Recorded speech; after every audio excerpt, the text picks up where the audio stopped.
Welcome back texting. to another Lo-Fi Monday. I don't know anything about this. I've never, with the exception of just texting couples after they booked and were trying to meet up for an engagement session. I do no sort of text message, anything. So I am excited to be educated in this. I can see Lachlan shaking his head already. Bad.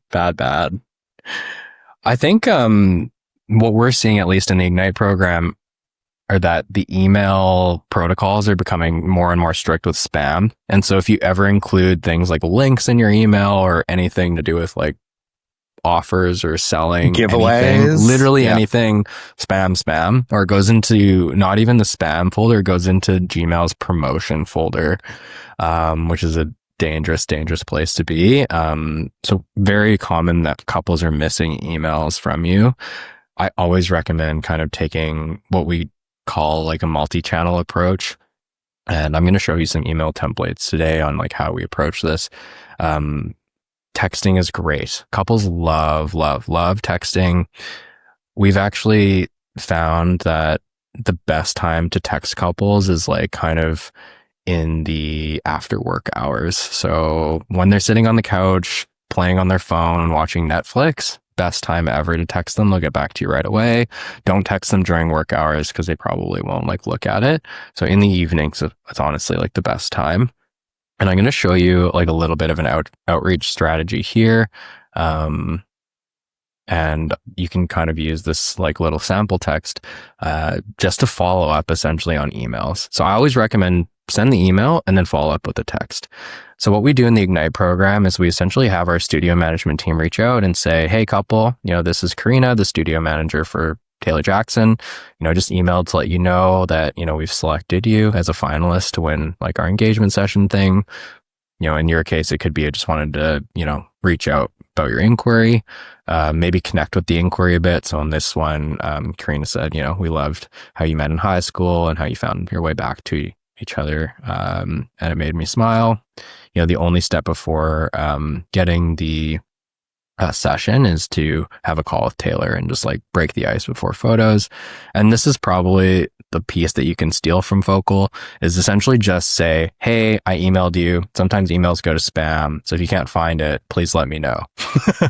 And in our case, what we do is include the Calendly link to scheduling the meeting, but very, very simple text message that's just essentially being helpful. It's like, hey, I emailed you, just want to make sure you don't miss it. If it went to spam, or sometimes they go to spam, so just wanting to do this follow up.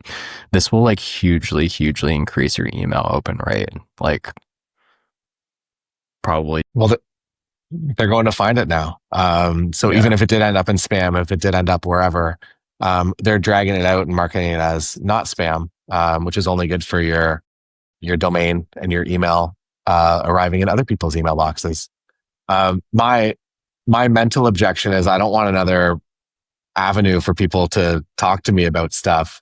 And I'm sure I'm not alone with this, that we're already dealing with like an Instagram inbox and like a Facebook inbox and an email inbox and now text messaging, which is like always been my personal, I feel like that's like a personal channel for me.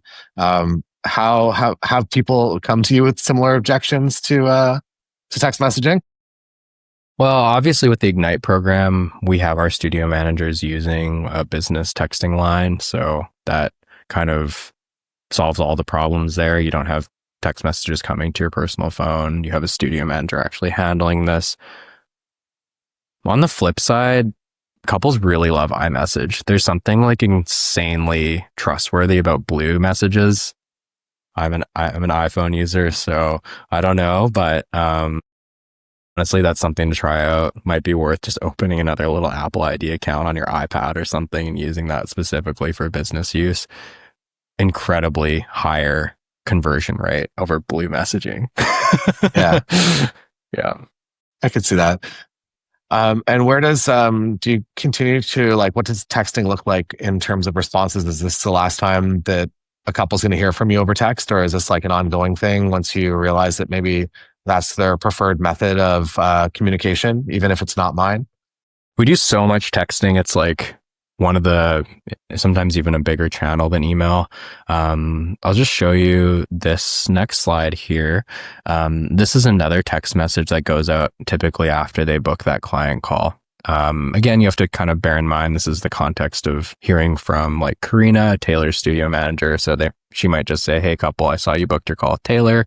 No pressure, but if you'd like to share a bit about like the vibe you're imagining for your wedding, I'd be happy to start brainstorming some ideas for your engagement session.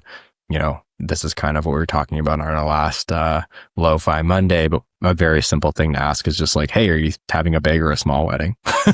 A lot of couples are like happy to start with that. It is a great filter for immediately figuring out if they're going to need a full day coverage or like a half day or more intimate elopement coverage.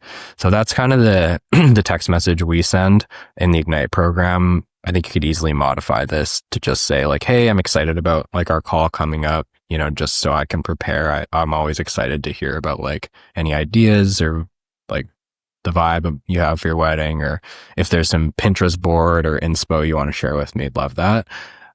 This will hugely also increase your show rate.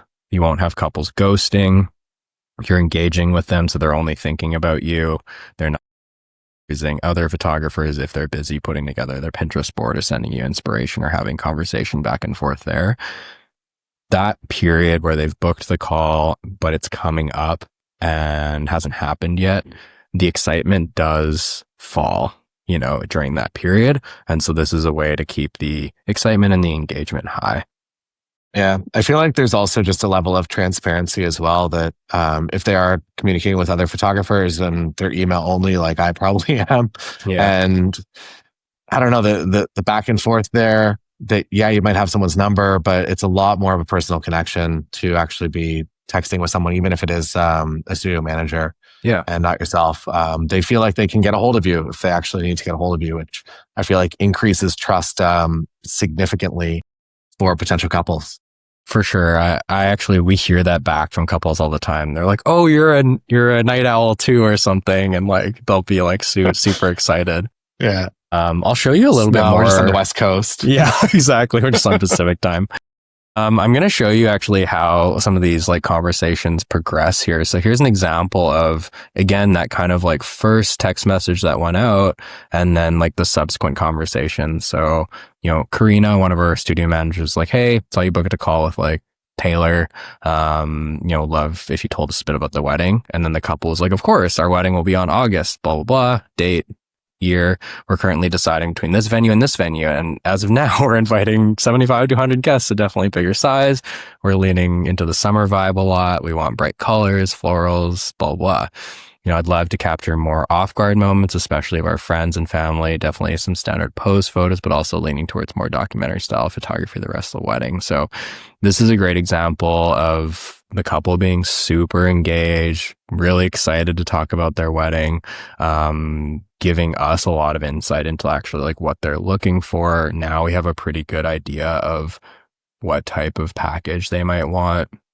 So just kind of, again, listening, hearing that, mirroring what they said. And then it actually sets us up to a bit of what I would say is pre-sales qualification. So this is a continuation of that conversation. What Karina said was, hey, did you have a chance to look at Taylor's packages at all? Again, by the way, this isn't Taylor. I'm just using him as an example. But yeah, like we kind of then actually start to do sales qualification. So what Karina did here is she said, hey, do you think like 8 hours is enough or do you need like 10 hours? Here's the packages. And so we send them a link to the packages, and we say, both those packages include a second shooter, which is great for all these reasons. I'll pass this on to like Taylor before the call, just so he has a better idea.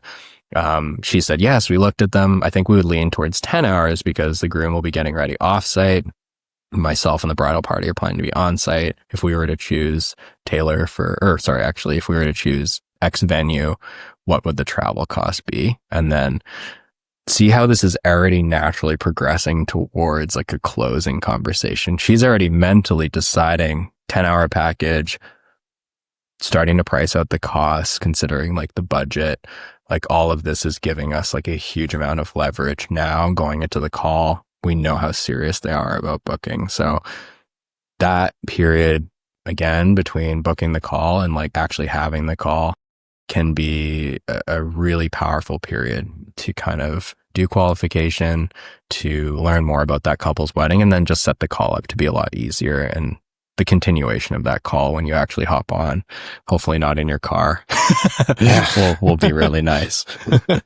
Yeah. And I feel like to have more information, I feel like relaxes my social anxiety about a call as well. To at least know that I have a few talking points that it's like, hey, like if you're working with a student manager, it's like, hey, like saw you're talking with Karina. Looks like 10-hour package is good. Do you want to walk me through what the day looks like so far? It just gives you more potential things in case you do find yourself in that awkward situation where you're like, I don't know what to talk about right now. Yeah. Continue meeting, please.